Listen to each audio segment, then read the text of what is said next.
Hamdan wa syukurillah wa salatu ala rasulillah wa ala alihi wa sahbihi wa mawala amma ba'du.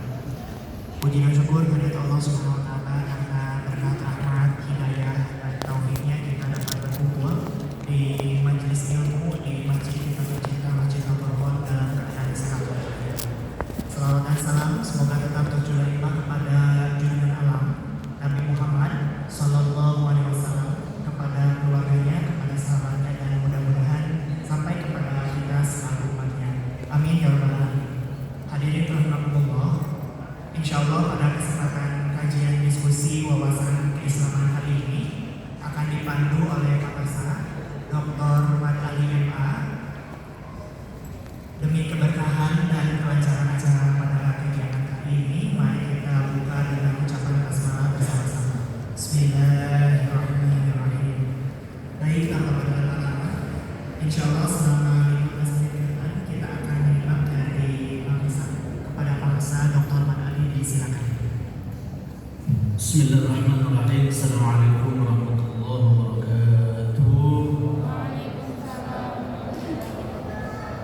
Alhamdulillah alladzi jama'ana fi hadzal masjidil kabir al-furqan walladzi an'ama 'alaina bi ni'matil iman wal islam. Wassalatu wassalamu ala sayyidina Muhammadin khairil anam wa ashabihi wa ashabihi kiram man tabi'ahum bi ihsan ila yaumil qiyamah. Allahumma iftah bainana wa bain qulubina bil haqqi wa anta khairul faatihin. Saudara hadirin, bapak-bapak, guru besar, sesepuh Masjid Al-Furqan, imam besar, muadzin, dan seluruh peserta akademika, yang utamanya para mahasiswa yang alhamdulillah hari ini begitu antusias bersama-sama berpikir tentang Islam kita. Islamuna, Islam, bagaimana kita dengan Islam, apa komitmen kita dengan Islam, itu diwujudkan salah satunya dalam perhimpunan kita di Masjid Al-Qur'an ini untuk membahas tentang problematika Islam kita. Siap ya? Saya harus ngomong sopo 15 menit untuk penyajian, untuk tanya jawab. Saudara hadirin yang dirahmati Allah SWT, alhamdulillah kita sekarang memasuki bulan Rabiul Awwal.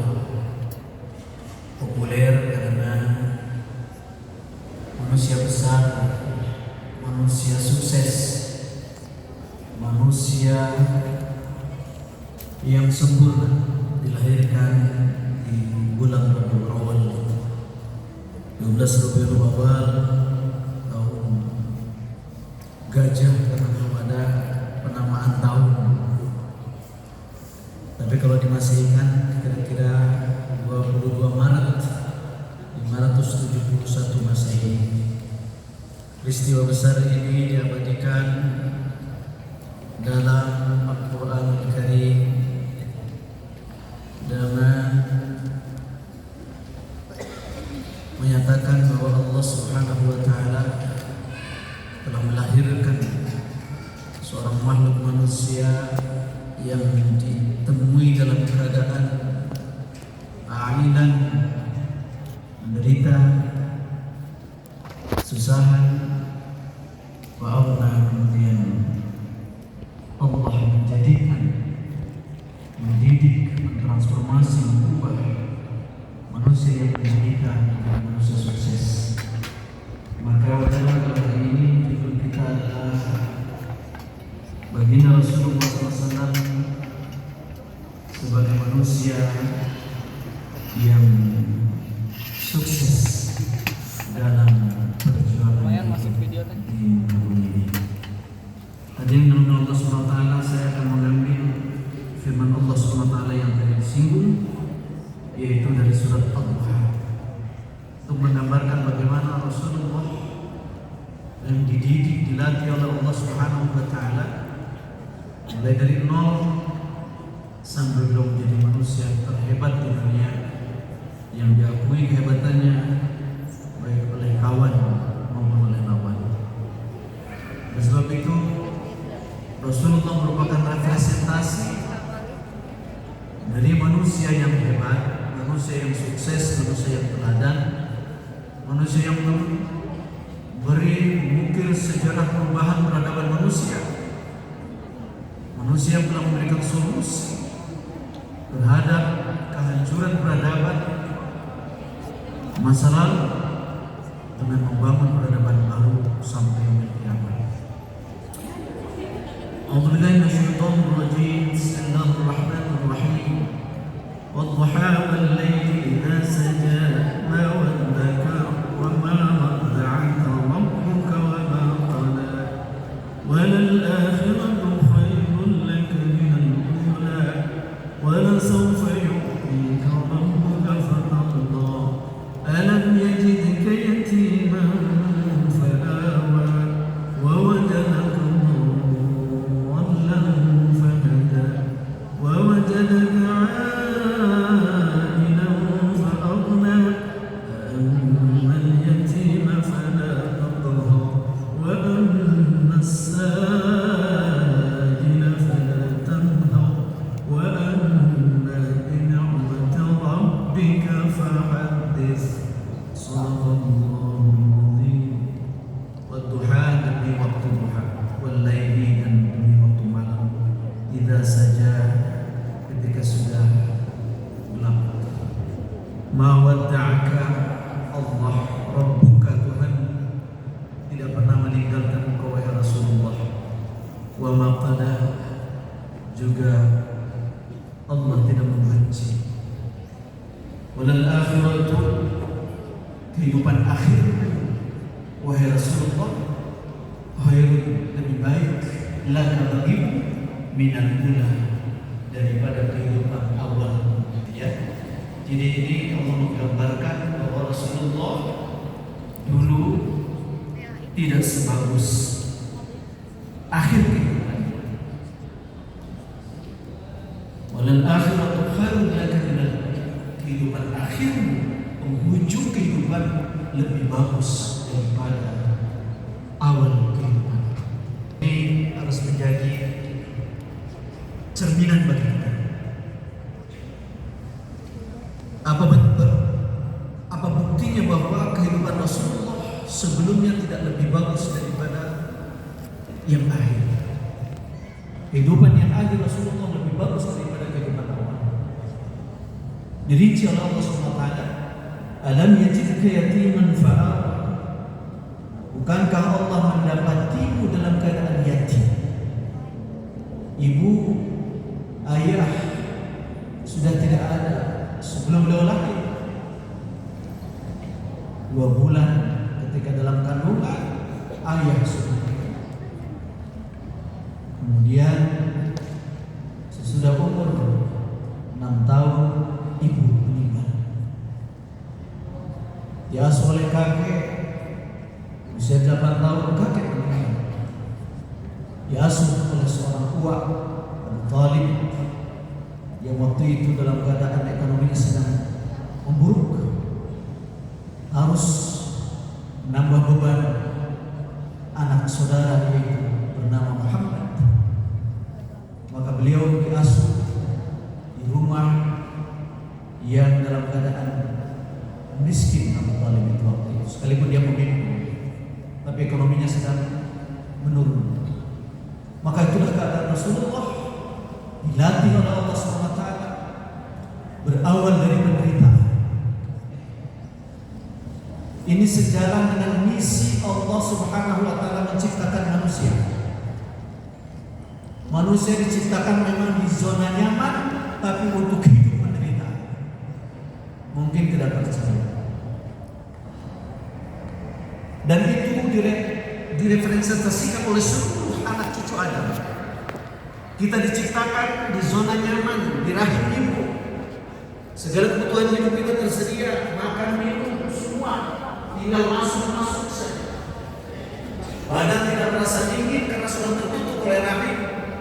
Tidak perlu lagi ada rumah mewah, selimut besar untuk menghangatkan badan. Tidak perlu cari uang, cari harta kekayaan, cari apapun supaya bisa makan. Nyaman kita di dalam rahim. Seperti nyamannya Nabiullah Adam alaihissalam diciptakan di surga. Beliau diciptakan di zona nyaman. Tapi Allah tidak akan menciptakan Adam untuk hidup nyaman. Seperti kita dicipta dalam rahim, nyaman, makanan tersedia, tapi bukan di situ tempatmu. Kamu harus keluar untuk masuk ke dalam zona penderitaan. Mungkin tidak mau menerima kenyataan, tapi Allah yang mendesain kita, Allah yang menetapkan itu semua. Itu bisa dilihat di surat Al-Balad. A'udzubillahi minasyaitonir rajim. Bismillahirrahmanirrahim. La uqsimu bihadzal balad wa anta hillun bihadzal balad wa walidin wa ma walad. Laqad khalaqnal insana fi kabad. Ayat yang keempat coba.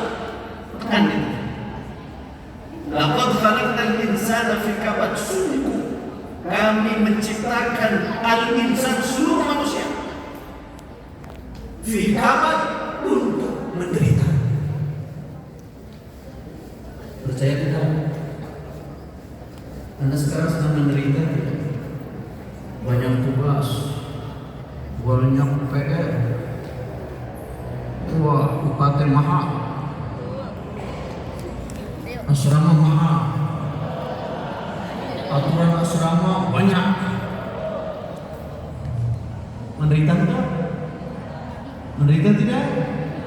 Menderita. Berarti benar Quran, betul tidak? Quran benar apa salah? Benar. Harus yang menderita. Halo? Ya.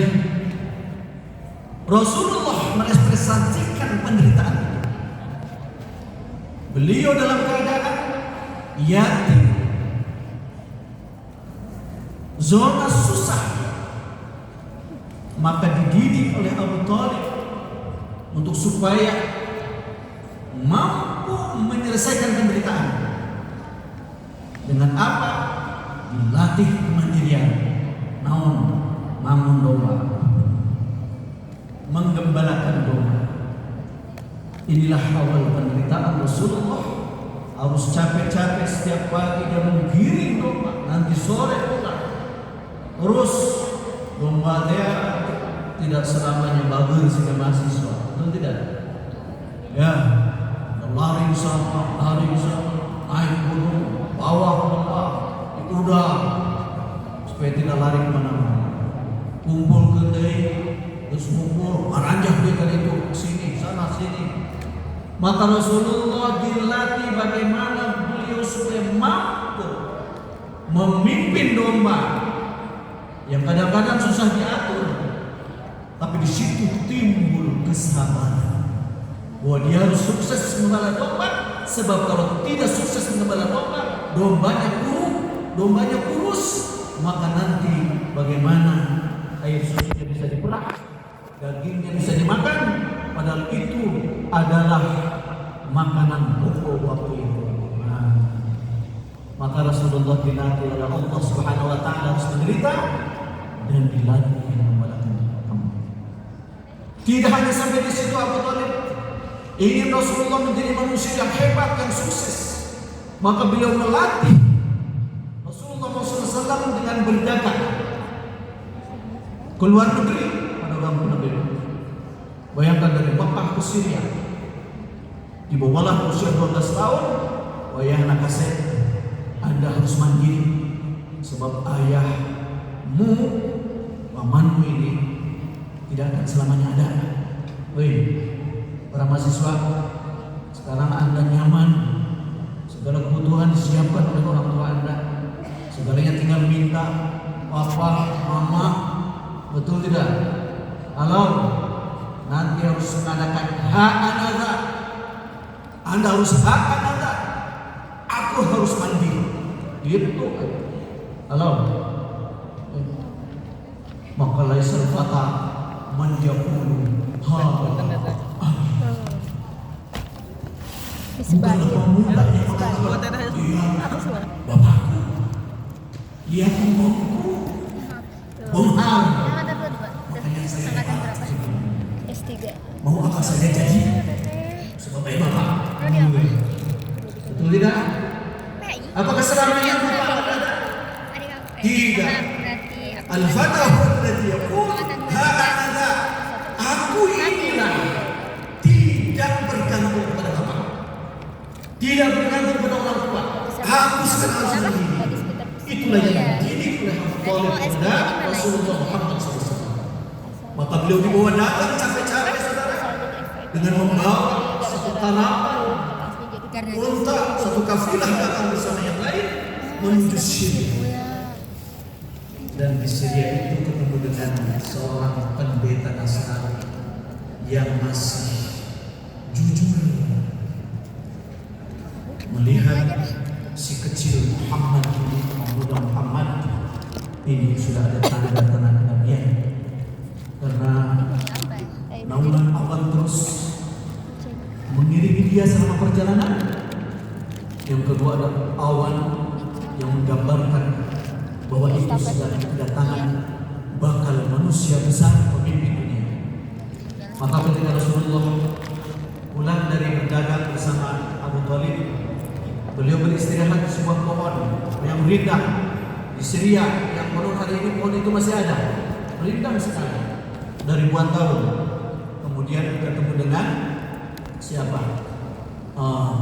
Pendeta Bahiro datang mendatangi, dan ketika dilihat ternyata pemuda ini calon nabi seperti yang digambarkan dalam Bible mereka. Maka ditanya, wahai Abu Thalib, ini siapa? Ini anakku. Langsung kerung kata pendeta, saya yakin ini bukan anakku. Sebab anak ini dilahirkan dalam keadaan yatim ketika usia kandungan 2 bulan. Kok tahu? Karena ada Bible yang menceritakan. Ya, akhirnya ngakulah Abu Thalib, ini anak adikku Abdullah yang sudah meninggal ketika usia dalam kandungan. Ini jaga, sebab orang Yahudi akan membunuhnya ketika tahu.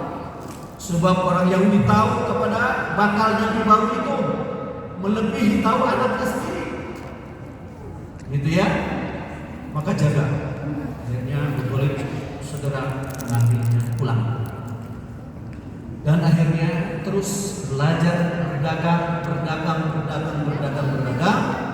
Puncak kesuksesan beliau perdagangannya adalah di usia 25 tahun.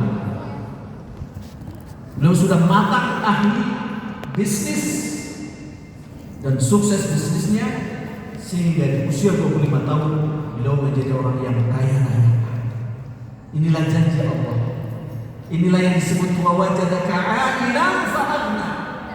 Allah mendapatimu dalam keadaan miskin, menderita, susah, fa'aghna, lalu Allah ubah menjadi orang yang ghaniyan, kaya berkecukupan. Hebat tidak? Maka ini perjalanan persiapan hidup Anda adalah mulai dari 0 tahun sampai usia kira-kira 25 tahun adalah persiapan hidup, persiapan untuk berjuang.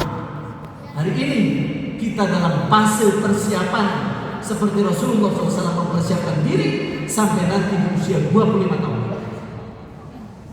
Maka usia kematangan di 25 tahun itulah kita harus sudah siap mandiri, siap berjuang, siap berkiprah, siap mengambil posisi dalam kehidupan, siap bermain dalam perjuangan sampai usia 65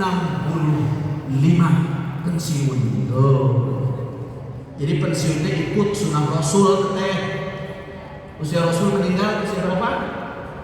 63. Itu pas selesai perjuangan Rasulullah SAW.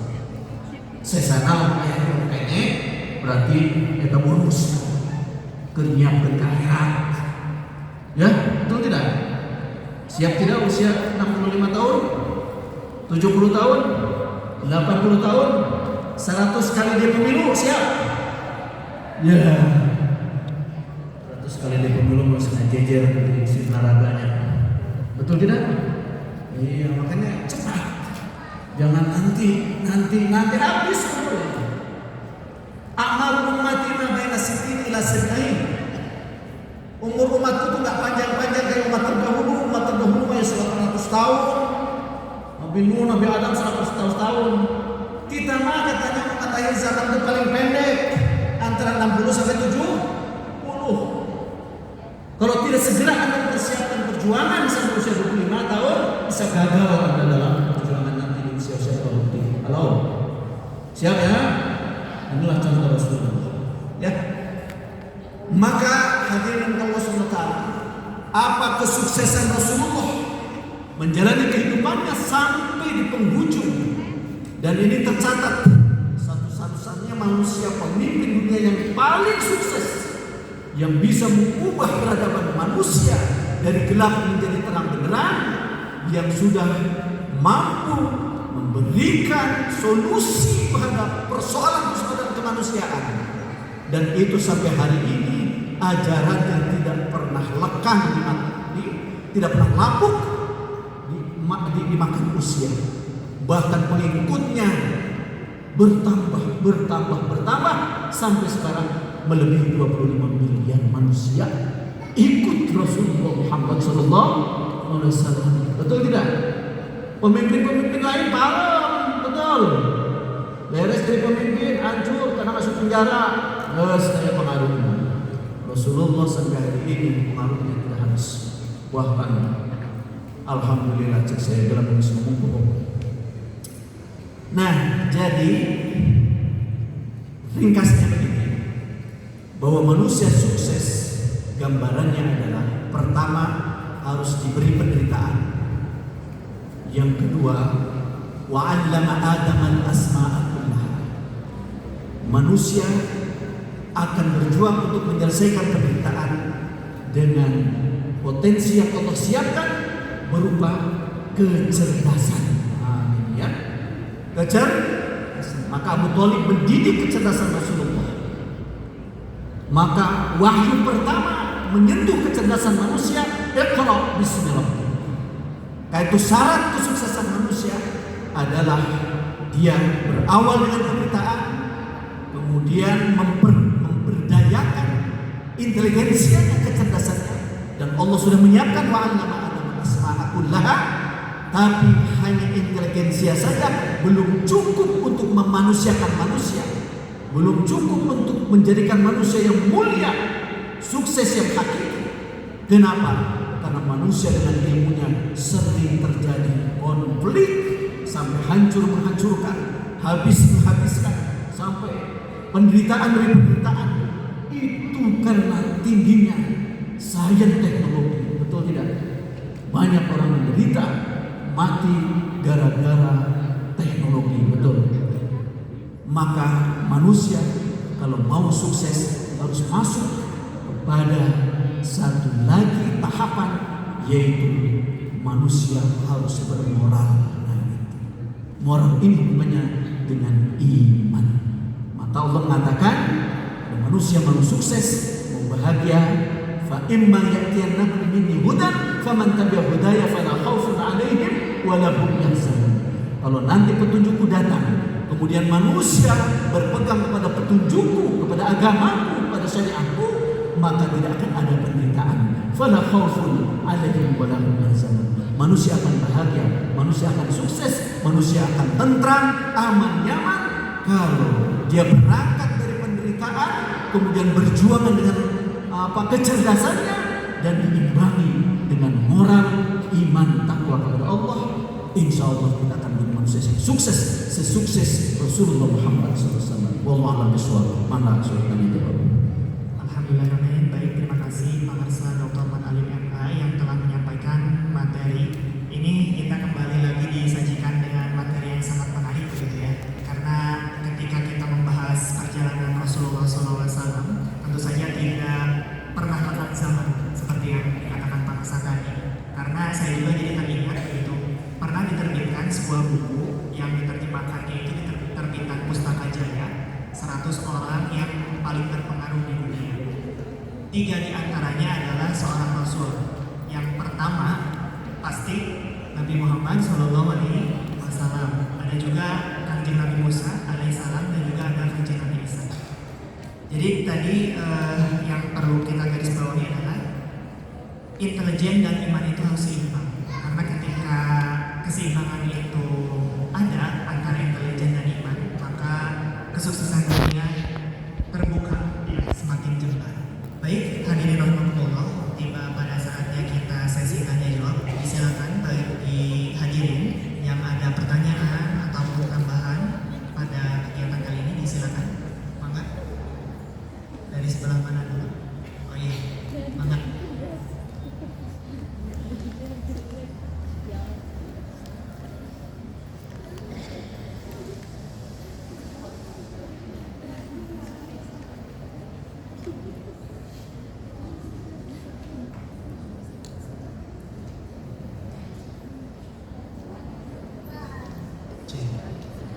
Assalamualaikum warahmatullahi wabarakatuh.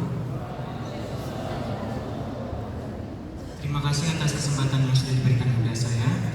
Di sini saya ingin bertanya Ustaz, bagaimana?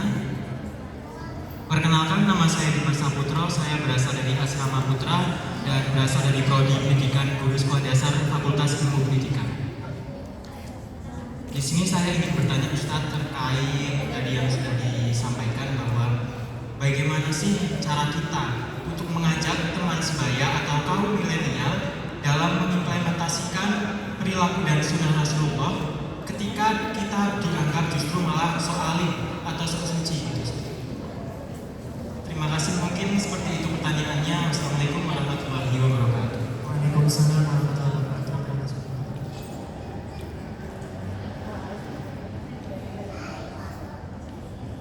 Begini saudara,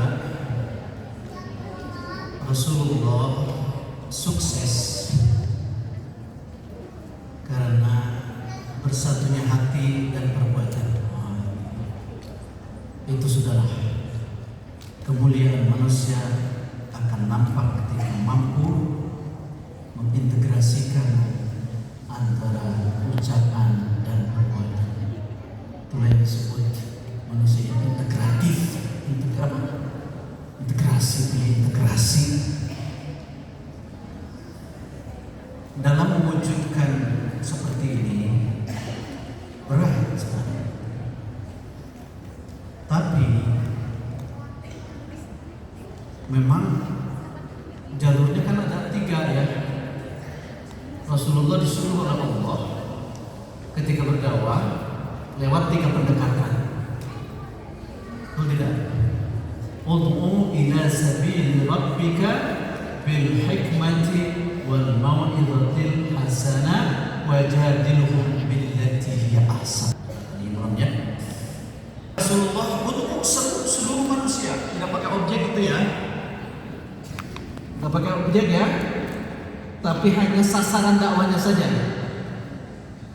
Tapi manusia yang didakwahinya nggak disebut. Kenapa? Semua tanpa pandang ras, agama, suku, bangsa, untuk semuanya.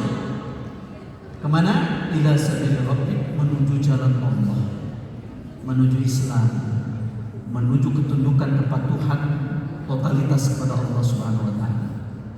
Dan Islam ini agama makhluk, bukan hanya manusia. Seluruh makhluk Islam semua. Walau aslama man fis samawati wa man fil ardh. Semua makhluk di langit di bumi itu saudara Islam semua. Cuma manusia yang bisa menolak. Kalau gunung sudah Islam, matahari sudah Islam. Nah, manusia disuruh kepada agama rahmah lil alamin, agama seluruh makhluk, agama totalitas makhluk, jin, ya, malaikat, semua makhluk besar, Islam semua. Nah itu. Caranya apa? Bil hikmah, saudara. Bijaksana. Tafsirannya bil hikmah adalah sesuaikan dengan frekuensi yang kita ajak. Maka Islamnya jangan usah pakai teori-teori. Pertama itu cukup pakai cara hidup kita yang terbaik. Cara hidup kita terbaik perlihatkan saja kepada kawan. Yang kira-kira kawan itu melihat, oh layak kamu disebut orang baik, gitulah. Ya, tapi lamun urang sombong gitu, nu akuran jeung batur, gara-gara batur tara naik sholat, kurang teu dibaturan. Wah, itu mah kelompok kafirin. Tong diajak batur. Nggak boleh. Karena Rasulullah SAW, saudara, dakwah pertama kali bukan kepada orang Islam. Betul tidak? Jadi orang-orang yang diajak kepada Islam itu bukan orang Islam, Rasulullah mah orang kafir kabeh. Betul tidak? Maka jangan melihat teman ini golongannya, jangan melihat bangsanya, jangan melihat agamanya, jangan melihat rasnya, jangan melihat status sosialnya. Akur jeung batur. Caranya perlihatkan kebagusan kita, kebaikan akhlak kita. Itu nikmat. Ya, ajak di jelema teh tara daek ka masjid ya. Ajak we ngobrol tentang kebaikan. Bari ajak nanti ke kafe barengan. Ajak terus ke kafe. Ada kesulitannya kita bantu. Nah, deket. Kabita mana pager kieu apa nih ajaran Kanjeng Rasul begitu. Iya, Rasul saya ngajarin kayak begini cara melakukan temen itu. Bagus ya tuh. Lihat kesuksesan Ustadz hitam kelam, Ustadz Geramatan. Kita lihat ya di media sosial YouTube bagaimana beliau bisa mengislamkan orang-orang yang kulitnya hitam, tidak pakai baju, tidak mengenal peradaban, enggak ceramah apa-apa kayak sekarang nih Ustaz mah siga kieu moal payu di Papua. Betul tidak? Beliau datang ke sana hanya memperlihatkan kebaikan Islam, akhlak Islam. Apa dakwahnya? Bawa sabun mandi dengan sampo, ngajak diajar mandi anu bener gitu kan, supaya badan sehat. Sebab antara mandinya pakai minyak babi atau haludan. Pas diajari cara mandi pakai sabun nikmat sampai bisa tidur pules. Biasanya susah tidur gara-gara diajar mandi, pas mandi tidur sampai jemput. Waduh enak. Kalau mandi enak ya apa? Badan seger dan tidurnya nyaman kan kita. Betul tidak? Betul tidak? Ini apaan kayak begini? Baru setelah mereka nanya, dia hanya memperlihatkan kebaikan Islam, akhlak Islam, tidak pernah menceramahkan dalil-dalil gitu Bang. Ya, akhirnya mau ikut cara hidup si pemuda-pemuda itu. Masuk Islam asal ribuan, syahadat masa luar biasa. Itu bil hikmah saudara. Ya, jadi pakai contoh teladan saja. Jeung babaturan mah ulah bating dalil. Geus contohan urang ka masjid, ngacan we ka masjid, datangan ka asramana. Ka mana? Ka masjid. Terus ke masjid, ruang kayak zaman. Aya naon di masjid? Aya Jumat berkah. Jumat berkah. Ada tempat masjid eueuh. Ya. Ya, yang kedua bil mau'izatil hasanah, yaitu dengan menyampaikan pemikiran-pemikiran, nasihat-nasihat kebenaran. Sampaikan saja, nggak usah mikirin siut kasihmu entong. Sampaikan saja. Oh takut disebut suci kalau saya menyampaikan ayat. Sampaikan saja. Ampun mesin baju ustad. Emang rugi jadi ustad gitu. Jurusan matematik tapi ustad matematik kan hebat, betul tidak? Sampaikan dalil-dalil dengan naonnya, apa yang kita sanggup, yang kita bisa sampaikan dan kita yakin bahwa ini benar. Apalagi sudah diamalkan oleh kita. Mau itu hasanah, sampaikan teori-teori keislaman, dasar-dasar keislaman. Ya, halo. Tapi mereka menolak, menentang, mendebat dengan argumen-argumen. Ya, pasang wajah dihum billati hiya ahsan. Debatlah dengan cara terbaik. Begitu Rasulullah SAW. Rasulullah SAW di awal sekali adalah dengan keteladanan. Beliau itu al-amin, saudara. Belum jadi nabi saja sudah orang percaya bahwa Muhammad orang yang jujur, yang baik, yang hebat. Semua orang mempercayakan seluruh hartanya kalau mau bepergian kepada Rasulullah Muhammad SAW. Itu belum jadi nabi, saudara. Apalagi sudah jadi nabi.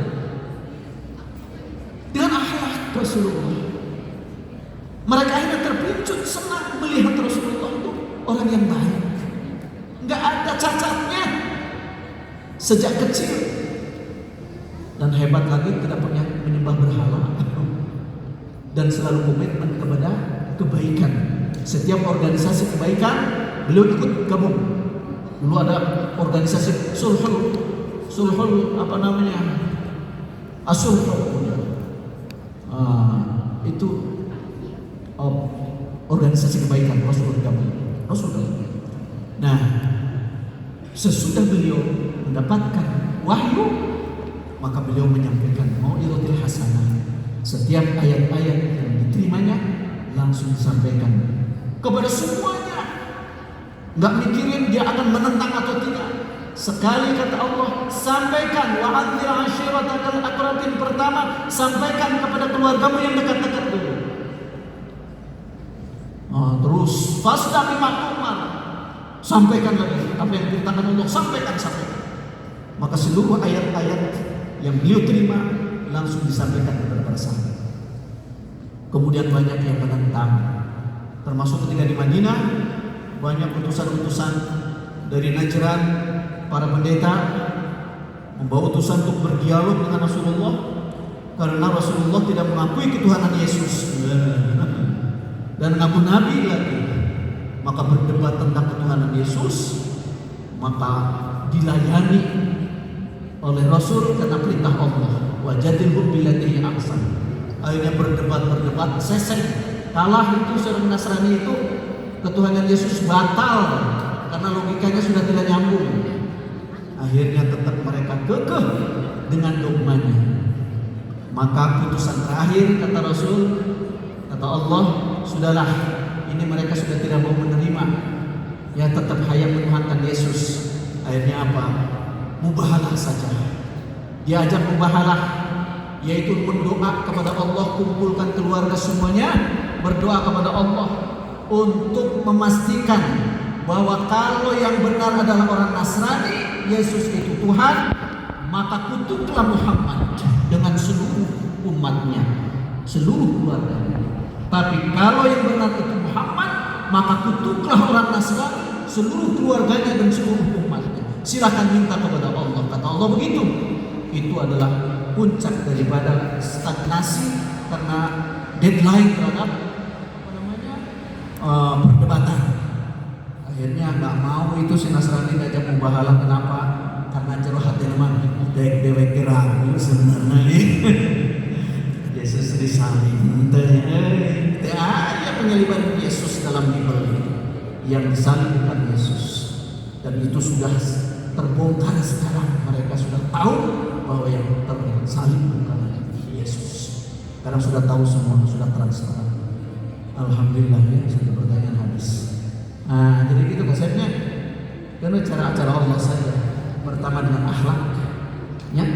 Sing saya sing rajin ke masjid, sing rajin sedekah, sing rajin ke bantuan kesulitan anak. Insya Allah tertarik itu di hikmah. Yang kedua punya dalil saintifik, sampaikan. Karena ada peluang kebenaran pada diri manusia, saudara. Sekalipun pada diri manusia ada potensi jahat, tapi dalam waktu yang sama ada potensi takwa. Fa'alhamaha fujuraha wa taqwa. Kita sentuh bagian takwanya, Allah memberikan hidayah, insya Allah. Segitu. Alhamdulillah. Mudah-mudahan tidak kelas ya. Ya sebagai apa? Closing, pamungkas. Mari kita peringati Maulid Nabi Muhammad SAW dengan meneladani Rasulullah SAW. Caranya rajin-rajin membaca sirah nabawiyah. Ya, kalau orang-orang besar kita tahu sejarahnya, kenapa orang maha besar, maha terbesar, manusia terbesar, kita tidak mengenal perjalanan historisnya.